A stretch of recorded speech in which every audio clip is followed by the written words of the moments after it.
நம்ம bike drive பண்ணும்போதோ ஏதாவது ஒரு பென் எடுத்து எழுதும்போதோ அதற்கு அடுத்தது பார்த்தோம்னா நைட் டைம்லயும் நமக்கே தெரியாம நடுக்கம் இருந்துகிட்டே இருக்கு நிறைய பேருக்கு. இந்த கை கால்கள்ல முக்கியமா நடுக்கம் அப்படின்னு சொல்றது இந்த பார்க்கின்சன் டிசீஸ்ல நிறைய பேருக்கு ஏற்படுது. பொதுவாக இந்த நரம்பை பற்றி வாதம் வருது அப்படின்னா நம்ம உடல்ல என்னென்ன சிம்டம்ஸ் தெரியும்னு பார்த்தோம்னா ரொம்ப நடுக்கம் இருந்துகிட்டே இருக்கும். கைகள்ல பார்த்தோம்னா ஒரு நடுக்கம் இருந்துகிட்டே இருக்கிறது. அதுக்கப்புறம் இந்த கை விரல்கள்ல கூட நமக்கு அதிகமான வலி இருக்கிறது நமக்கு தெரியும். விரல்கள் அப்படின்னு சொல்லும்போது கை மூட்டுக்கள்ல நம்ம அதிகமான வலி இருக்கும். ஸோ ஸ்மாலர் ஜாயின்ஸ்ல கூட ரொம்ப பெயின் இருக்கிறது சொல்லுவாங்க. இந்த வாதம் இருக்கும் பொழுது அதிகமான வறட்சி தன்மை நம்ம உடல்ல இருக்கும். ரொம்ப ஹேர் ஃபால் இருக்கிறதும் நமக்கு தெரியும். ஸோ அதிகமான முடி உதிர்தல் பிரச்சனையும் இந்த வாதம் அதிகரிச்சு இருக்கும்போது இருக்கும். அப்போ வாதம் நமக்கு கொஞ்சம் கொஞ்சமாக குறையணும் அப்படின்னா முதல்ல நம்ம பண்ணக்கூடியது இந்த மலச்சிக்கல் இல்லாமல் இருந்ததுன்னா, அதாவது கான்ஸ்டிபேஷன் இல்லாமல் இருக்கும் பொழுது நமக்கு ஈஸியா மோஷன் வெளியேற ஆரம்பிச்சது அப்படின்னா வாதம் நமக்கு குறைய ஆரம்பிக்குதுன்னு சொல்லலாம். ஸோ இதற்கு ரொம்ப பேசிக்கா நம்ம ஃபாலோ பண்ணக்கூடிய வழிமுறைகள் அப்படின்னு சொல்றது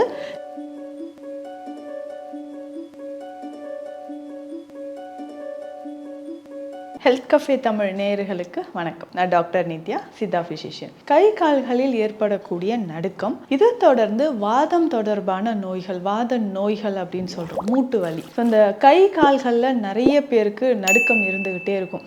ஸோ இப்போது எங்கள் அடல்ட்ஸ் நிறைய பேருக்கும் இந்த ப்ராப்ளம் இருக்குது. நம்ம பைக் டிரைவ் பண்ணும்போதோ ஏதாவது ஒரு பென் எடுத்து எழுதும்போதோ அதற்கு அடுத்தது பார்த்தோம்னா நைட் டைம்லேயும் நமக்கே தெரியாமல் நடுக்கம் இருந்துக்கிட்டே இருக்குது நிறைய பேருக்கு. இந்த கை கால்களில் முக்கியமாக நடுக்கம் அப்படின்னு சொல்கிறது இந்த பார்க்கின்சன் டிசீஸில் நிறைய பேருக்கு ஏற்படுது. இந்த பார்க்கின்சன் டிசீஸ் அப்படின்னு சொன்னோம்னா நம்ம பிரெயினில் டோபமைன் செக்ரீஷன் குறைவாக இருக்கும்போது ஏற்படக்கூடிய ஒரு பிரச்சனை. இந்த டோபமைன் செக்ரீஷன் குறையும் போது கைகளில் நடுக்கம் ஏற்படுது. இது சித்த மருத்துவத்துல நடுக்குவாதம், வாதம் தொடர்பான நோய்கள்ல இதுவும் ஒண்ணு அப்படின்னு சொல்றோம். அதே மாதிரிதான் நம்ம மூட்டுக்கள்லையும் அதிகமான வலி ஏற்படுதுன்னு சொல்றோம். இதுவுமே பார்த்தோம்னா ஆஸ்டியோஆர்த்ரைட்டிஸ் இல்ல ரொமட்டாய்டு ஆர்த்ரைட்டிஸ், இந்த மாதிரி ஆர்த்ரைட்டிஸ் எல்லாமே சொல்றோம். இந்த ஆர்த்ரைட்டிஸ் தொடர்பான பிரச்சனைகளை நம்ம என்ன சொல்றோம்னா இதுவுமே நம்ம அழல் கீழ்வாயு அப்படின்னு சொல்றோம். ஸோ இந்த மாதிரி வாத நோய்களுக்கு மொத்தமாக நம்ம சித்த மருத்துவத்தில் நிறைய மருந்துகள் இருக்கு. பொதுவாக இந்த நரம்பை பற்றி வாதம் வருது அப்படின்னா நம்ம உடல்ல என்னென்ன சிம்டம்ஸ் தெரியும்னு பார்த்தோம்னா ரொம்ப நடுக்கம் இருந்துகிட்டே இருக்கும். கைகள்ல பார்த்தோம்னா ஒரு நடுக்கம் இருந்துகிட்டே இருக்கிறது. அதுக்கப்புறம் இந்த கை விரல்கள்ல கூட நமக்கு அதிகமான வலி இருக்கிறது நமக்கு தெரியும். விரல்கள் அப்படின்னு சொல்லும்போது கை மூட்டுக்கள்ல நம்ம அதிகமான வலி இருக்கும். ஸோ ஸ்மாலர் ஜாயின்ஸ்ல கூட ரொம்ப பெயின் இருக்கிறது சொல்லுவாங்க. அதே மாதிரி இந்த விரிஸ்ட் ஜாயிண்ட், வாட்ச் கட்டுறோம் இல்லைங்களா, விரிஸ்ட் ஜாயிண்ட்லயும் அதிகமான வலி இருக்கும். இந்த வாதம் நரம்புகளில் சேர்ந்து வரும்பொழுது தாங்க முடியாத வலியை நமக்கு கொடுக்குது. அதே மாதிரி தான் ஆஸ்டியோஆர்த்ரைட்டிஸ் அப்படின்னு சொல்றோம். ஸோ நமக்கு நீ ஜாயிண்ட்ல அதிகமான வலி இருக்கு. ஸோ நமக்கு இந்த மூட்டுக்கள்ல வலியோட இந்த வாதம் அதிகமாக சேர்ந்து சிலருக்கு வீக்கம் ரொம்ப இருக்கும். வீக்கம் அப்படின்னு சொல்றது வாத நீர் அப்படின்னு நம்ம சித்த மருத்துவத்துல சொல்லுவோம். வாத நீர் சேர்ந்து இருந்துச்சுன்னா மூட்டுக்கள்ல அதிகமான வலி சேர்ந்து ஸ்வெல்லிங் இருக்கிறது. இது பெண்கள் நிறைய பேருக்கு நம்ம பார்த்துருப்போம். நீ ஜாயிண்ட்ல ரொம்ப பெயின் இருக்கும். தாங்க முடியாத அளவுக்கு சைஸ் ரொம்ப பெருசான மாதிரி இந்த வீக்கம் கால் பாதம் வரைக்குமே நமக்கு இருக்கும். ஸோ இந்த மாதிரி வாத நீர் சேர்ந்து வீக்கம் அதிகமாக இருக்கும் பொழுது நம்ம உடல்ல நிறைய பாதிப்புகள் ஏற்படும். அப்போ பொதுவாகவே நரம்பை பற்றி வந்ததா இல்லை நம்மளுடைய மூட்டுக்களை பற்றி வந்ததா அப்படின்றது வாதம் அப்படின்றத பார்க்கணும். பொதுவாகவே வாதம் நம்ம உடல்ல அதிகரிக்கும் பொழுது தோல் சம்பந்தப்பட்ட பிரச்சனைகள் நிறைய ஏற்படுது. இந்த தோல் சம்பந்தப்பட்ட பிரச்சனைகள் ட்ரைனஸ் நிறைய பேருக்கு இருக்கும். இந்த வாதம் இருக்கும் பொழுது அதிகமான வறட்சி தன்மை நம்ம உடல்ல இருக்கும். ரொம்ப ஹேர் ஃபால் இருக்கிறதும் நமக்கு தெரியும். ஸோ அதிகமான முடி உதிர்தல் பிரச்சனையும் இந்த வாதம் அதிகரிச்சு இருக்கும்போது இருக்கும். அப்போ பொதுவாக இந்த வாதத்தை குறைப்பதற்கு சில முறைகள் சித்த மருத்துவத்தில் இருக்கு. அதுல முக்கியமா 2 முறைகள் அப்படின்னு பார்த்தோம்னா குடல் பகுதியை சுத்தப்படுத்தக்கூடிய வழிமுறைகளை நம்ம சொல்றோம். ஸோ இதுதான் நம்ம விரேஷனத்தால் வாதம் தாழும் அப்படின்னு சித்த மருத்துவத்தில் சொல்லுவாங்க.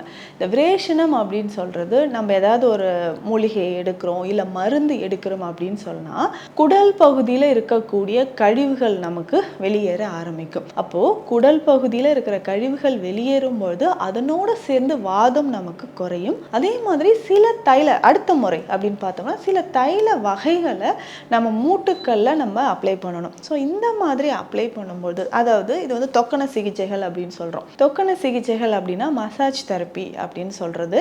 இந்த மாதிரி எக்ஸ்டர்னலாக நம்ம வந்து ஆயில் தைல வகைகளை நம்ம பயன்படுத்தும் பொழுது அதிகமான மூட்டு வீக்கம் இருக்குது அப்படின்னா அது குறைய ஆரம்பிக்கும். நடுக்கம் இருக்குன்னா அதுவும் நமக்கு குறைய ஆரம்பிக்கும். இது பொதுவாக நிறைய பேருக்கு நம்ம பார்த்துருப்போம். ஷோல்டர் ஜாயிண்ட்லேருந்து அந்த கழுத்து ஷோல்டர் ஜாயிண்ட்லேருந்து கை ஃபுல்லாக எனக்கு வலி வந்து ஸ்ப்ரெட் ஆகுது அப்படின்னு சொல்லுவாங்க. ஷோல்டர் ஜாயிண்ட்டில் ரொம்ப பெயின் இருக்குது அப்படின்னு சொல்லுவாங்க. வலிகளும் நமக்கு வந்து பரவ ஆரம்பிக்கும். இடுப்பு பகுதியிலும் ரொம்ப வலி இருந்ததுன்னா குதிகால் வரைக்குமே வலி பரவ ஆரம்பிக்குது அப்படின்னு சொல்லுவாங்க. இது வந்து செர்விக்கல் ஸ்பான்லோசிஸ் இல்லைன்னா லம்பார் ஸ்பான்லோசிஸ் அப்படின்னு சொல்லுவோம். கழுத்து பகுதியிலோ இடுப்பு பகுதியிலோ வரக்கூடிய வலி. அப்போ பொதுவாகவே இந்த வாதத்தை குறைப்பதற்கு 2 முக்கியமான வழிமுறைகளை நான் சொன்னேன். ஒன்று வந்து பேதி மருந்து எடுக்கிறது, விரேஷன முறைகள் அப்படின்னு சொன்னேன்.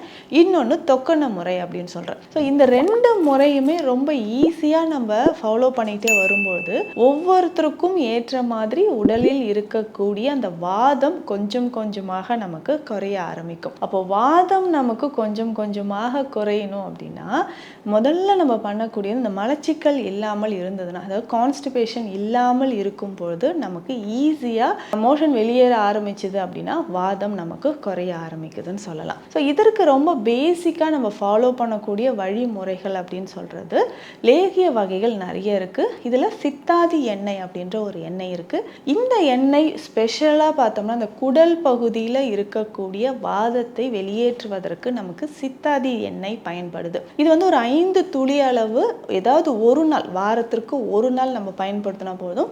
கிட்டத்தட்ட 4 to 5 மாதத்திற்கு ஒரு முறை நம்ம இந்த மாதிரி பயன்படுத்தணும். இதற்கு அடுத்ததாக ரொம்ப சிம்பிளாக நம்ம வந்து வாதத்தை வெளியேற்றணும் அப்படின்னா சிட்ராமனுக்கு எண்ணெய் நமக்கு பயன்படுது. சிட்ராமனுக்கு எண்ணெய் அப்படின்னு சொல்றது விளக்கெண்ணெய் தான். ஸோ இந்த விளக்கெண்ணெயை நம்ம பயன்படுத்தும் பொழுது கொஞ்சம் கொஞ்சமாக குடல் பகுதியில் இருக்கக்கூடிய வாதம் நமக்கு வெளியேறுது. ஸோ இது பேசிக்காக வந்து பார்த்தோம்னா இந்த சிட்ராமனுக்கு எண்ணெயோட கொஞ்சமாக குப்பை மேனி இலைகளை அரைச்சி நம்ம சேர்த்து தைலமாக காய்ச்சி எடுக்கணும். ஸோ இந்த மாதிரி தைலமாக காய்ச்சி எடுத்த பிறகு அது கொஞ்சமாக நம்ம வந்து ஒரு 30 ml அளவுக்கு 20 to 30 ml அளவுக்கு, இது வந்து அடல்ட் டோஸ் அப்படின்னு சொல்கிறோம். ஏதாவது ஒரு நாள் காலையில் மட்டும் இதை குடிச்சிட்டு கொஞ்சம் வெந்நீர் குடிக்கணும். ஸோ இந்த மாதிரி குடிக்கும்போது குடல் பகுதியில் இருக்கக்கூடிய கழிவுகள் நமக்கு வெளியேற ஆரம்பிக்குது. அதே மாதிரி தான் இப்போது அன்றைக்கு குடல் பகுதியில் இருக்கக்கூடிய கழிவுகள் வெளியேறக்கூடிய அன்றைக்கு நம்ம உணவு முறை அப்படின்னு சொல்லும்பொழுது மோர் சாதமோ இல்லை தயிர் சாதம் இந்த மாதிரி காரம் இல்லாமல் புளிப்பு இல்லாமல் நம்ம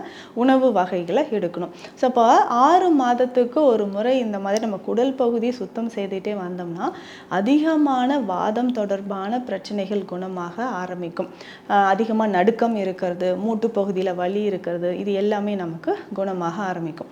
இதில் முக்கியமாக சிறுதேக்கு குடிநீர் அப்படின்ற ஒரு மெடிசன் சித்த மருத்துவத்தில் இருக்குது. இதில் முக்கியமான மூலிகைகள் என்னென்ன இருக்குது அப்படின்னு பார்த்தோம்னா சிறுதேக்குன்னு சொல்கிற இந்த மூலிகை பொதுவாகவே பார்த்தோம்னா இந்த தேக்கு மரம் அப்படின்னு சொல்ல வலிமையான ஒரு விஷயத்தை குறிக்கக்கூடியது. அந்த மாதிரி தான் இந்த தாவரத்தில் இருந்து நம்ம ஒரு மருந்து செய்கிறோம்னா உடலில் அதிகமான வாதத்தை குறைப்பதற்கு இது பயன்படுது. அடுத்து இன்னொரு முக்கியமான மூலிகை மஞ்சள் அப்படின்னு சொல்கிறோம். மஞ்சள் அப்படின்னு சொல்கிறதே நமக்கு தெரியும், ஆன்டி இன்ஃப்ளமேட்டரி ப்ராப்பர்ட்டி இருக்குது, anti fungal anti viral property, நிறைய ப்ராப்பர்ட்டிஸ் இருக்குது. இதில் மரமஞ்சள் அப்படின்னு சொல்கிறதும் அதிகமான ஒரு மருத்துவ குணங்கள் நிறைந்திருக்கக்கூடிய ஒரு மூலிகை தான். அடுத்ததாக கொம்பரக்கு. கொம்பரக்குன்னு சொல்கிறது ஒரு நம்ம உடலில் இருக்கக்கூடிய அதிகமான ப்ளீடிங் இன்ஃப்ளமேஷன் இதை வந்து குறைக்கக்கூடிய ஒரு முக்கியமான ஒரு மூலிகை மருந்துன்னு சொல்லலாம். ஸோ இந்த கொம்பரக்குன்னு சொல்கிறது துவர்ப்பு சுவை அதிகமாக இருக்கக்கூடியது. ஸோ எக்ஸஸாக ப்ளீடிங் இருக்குன்னா அதற்குமே இந்த கொம்பரக்கு பயன்படுது. இந்த 3 மூலிகை ரொம்ப ரொம்ப முக்கியம். இது 3மே நம்ம கஷாயமாக பயன்படுத்தும் பொழுது நம்ம உடலில் இருந்து கழிவுகள் மொத்தமாக வெளியேறி வாதம் தொடர்பான பிரச்சனைகள் நமக்கு குணமாகுது. சிறுதேக்கு, மரமஞ்சள், கொம்பரக்கு இந்த 3மே சேர்த்து நம்ம கஷாயமாக, அது சிறுதேக்கு குடிநீர் அப்படின்ற ஒரு மெடிசன் இருக்குது. இதை வந்து 1 ஸ்பூன் அளவுக்கு எடுத்து 3 கிளாஸ் தண்ணீரில் நல்லா பாயில் பண்ணிடணும். காலை இரவு 2 வேளையும் நம்ம குடிச்சிட்டு வரும்பொழுது நம்ம உடலில் இருக்கக்கூடிய அதிகப்படியான வாதம் நமக்கு குறைய ஆரம்பிக்கும். இதை இதை யாரெல்லாம் பயன்படுத்தலாம் அப்படின்னு பார்த்தோம்னா, ரொமட்டாய்டு ஆர்த்தரைட்டிஸ் இருந்தாலும் சரி, கைகளில் நடுக்கம் ட்ரெமர்ஸ் இருக்கு இல்லையா, அவர்கள் பயன்படுத்தலாம். ஆஸ்டியோ ஆர்த்தரைட்டிஸ் இருக்கு, மூட்டுகளில் வலி வீக்கம் இருக்கு, அவர்களும் இதை பயன்படுத்தலாம். பொதுவாக இந்த வாதம் அதிகமாக இருந்து வாதத்தை குறைப்பதற்கும் இந்த சிறுதேக்கு குடிநீர் நமக்கு பயன்படுது. இதை தாண்டி நம்ம தைல வகைகள் நிறைய இருக்கு. முக்கியமாக ரொம்ப ஸ்வெல்லிங் இருக்குன்னு வச்சுக்கோங்களேன், வாத நீர் கோர்த்து மூட்டுக்கள் அதிகமான வீக்கம் இருந்துச்சு அப்படின்னா மயன தைலம் பயன்படுத்தலாம். ஸோ இந்த தைலம் நல்லா நம்ம மூட்டுக்களை அப்ளை பண்ணிட்டு வெந்நீர் ஒட்டடம் கொடுக்கும் பொழுது நம்ம உடல்ல இருக்கக்கூடிய வாதம் நமக்கு குறைந்து வலிகளும் குறைய ஆரம்பிக்கும். நிச்சயமா இதை பயன்படுத்தி பாருங்க. ஸோ இந்த பதிவு வாதம் தொடர்பான வலிகள் இருக்கிறவங்களுக்கு ரொம்ப ரொம்ப பயனுள்ளதாக இருக்கும்னு நம்புறேன். மீண்டும் அடுத்த பதிவில் சந்திக்கலாம். நன்றி.